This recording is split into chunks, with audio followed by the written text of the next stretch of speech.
So there's some things you need to know when you come to implementing NHS Pathways within your service.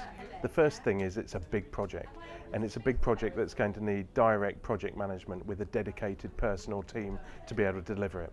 It isn't just about implementing a technology or a triage system, it's about changing cultures and changing systems, and that requires engagement with all your stakeholders, both internally and externally. And in the ambulance context, that includes the emergency operational crews that are going to be expected to deliver care behind the scenes.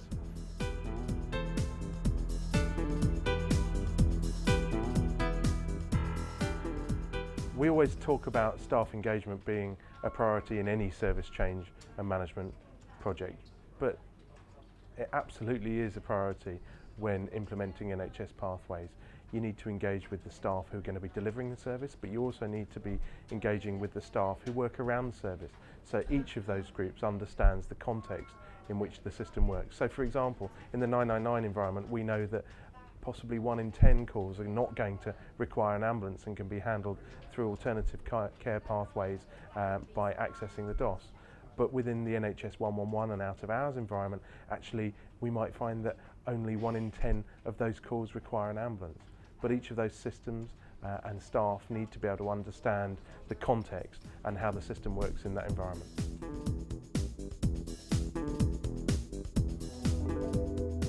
The Pathways training programme for emergency medical advisors is comprehensive.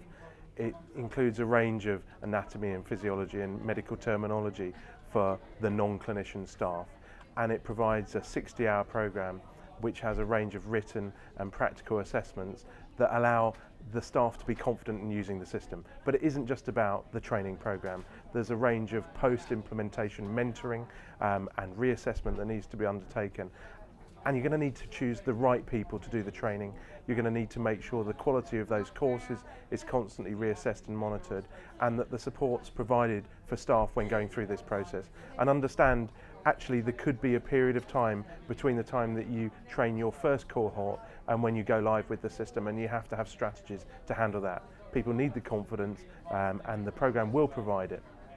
Once the training programme's finished, actually the call operators and call handlers move into a mentoring period.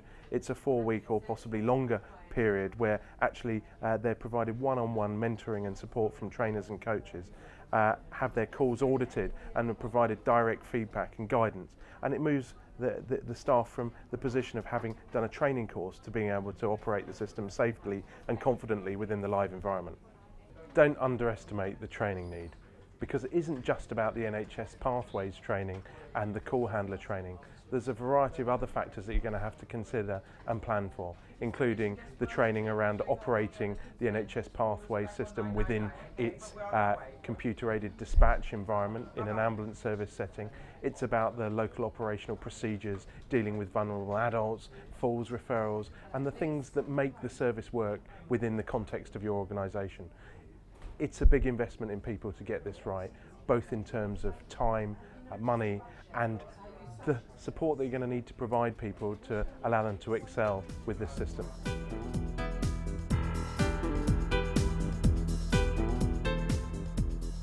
The clinicians that work within the NHS Pathways environment play a crucial role in managing the calls, not only in terms of the home management and those conditions which can be managed by the clinician over the telephone, but also in supporting, coaching, mentoring the call handlers who also work within the environment, whether that's emergency or non-emergency. Getting the numbers of these clinicians right is also really important, and some of the factors that you need to consider is what else are they doing in addition to the statutory NHS Pathways work? Are they providing other functions within the environment? If they are, then you'll need to increase the numbers of staff available.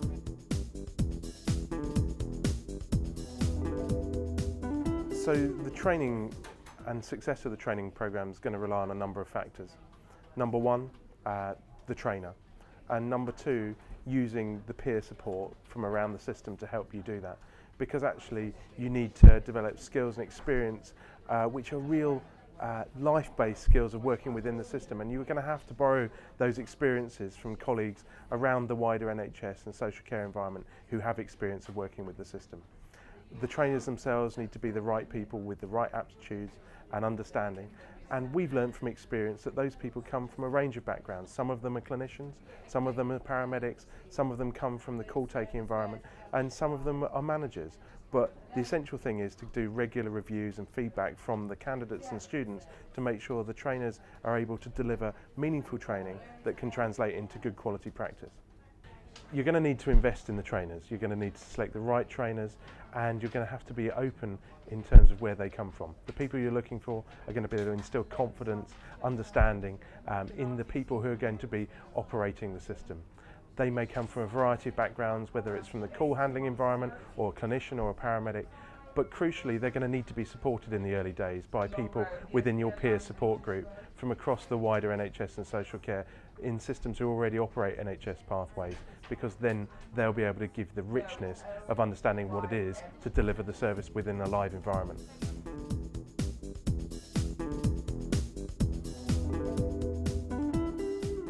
Choosing the right clinicians to work as clinical supervisors within your NHS Pathways environment is essential. We've found from experience that you need clinicians with a broad range of primary and urgent care experience, as well as the emergency experience, because actually you need to be able to make the right judgment call at the right time and be able to understand the broad range of acuity of patients. We've got a range of paramedics and nurses that work within our environment, and together as a team we've got a set of skills which span the urgent and emergency care environment and allow us to provide the right care to patients.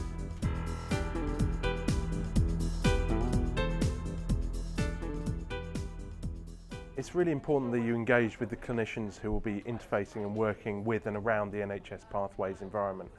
For us, that's about the emergency crews, paramedics who work in the pre-hospital arena, but it's also about the primary care clinicians and hospital clinicians who come into contact with the system in its operational environment.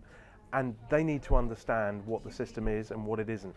It's a system that provides triage around symptomology. It's got a good clinical governance background to it with the National Clinical Governance Group chaired by the Royal College of GPs, with membership from all the Royal College's professional bodies relevant to this area of practice.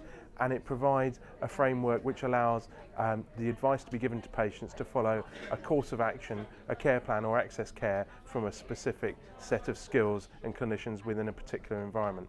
What does that mean? Well, what it means is that the system's designed to identify which symptoms and conditions can be dealt with by which people at which time and in which environment, and that is a sea change compared to the way that some systems have been operating before.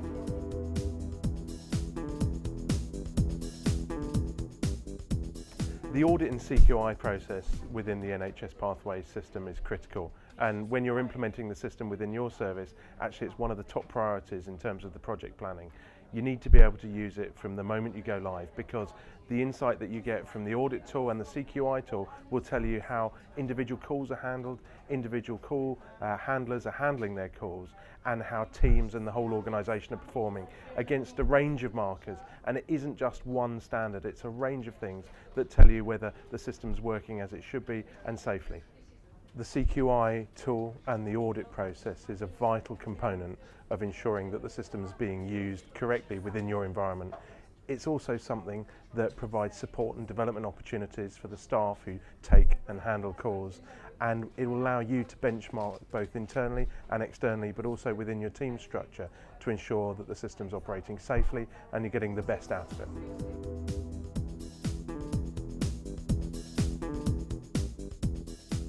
Populating DOS is going to be really important to making NHS Pathways work.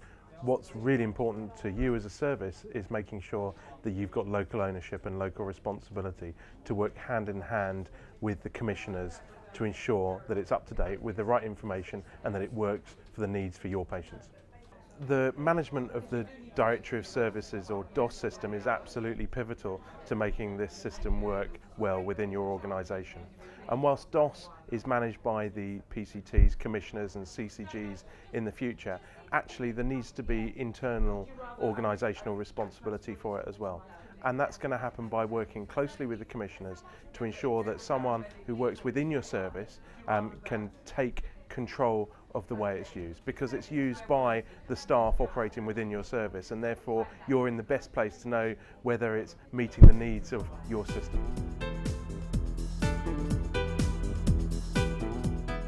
Don't underestimate the size of this project. It's a big one, implementing NHS Pathways within your system. It isn't just an IT project, it isn't just call triage, it's a big change in culture, not just for your staff and the people that handle the calls and deliver services in an ambulance service context, but the wider stakeholder group and crucially the patients. You're going to need to manage expectations, communications with stakeholders, and understand that this requires robust project management from beginning to end and post-implementation to make it a success. You're going to need to have a close relationship with the Pathways team that you foster in the early days and that will stay with you both during and after implementation.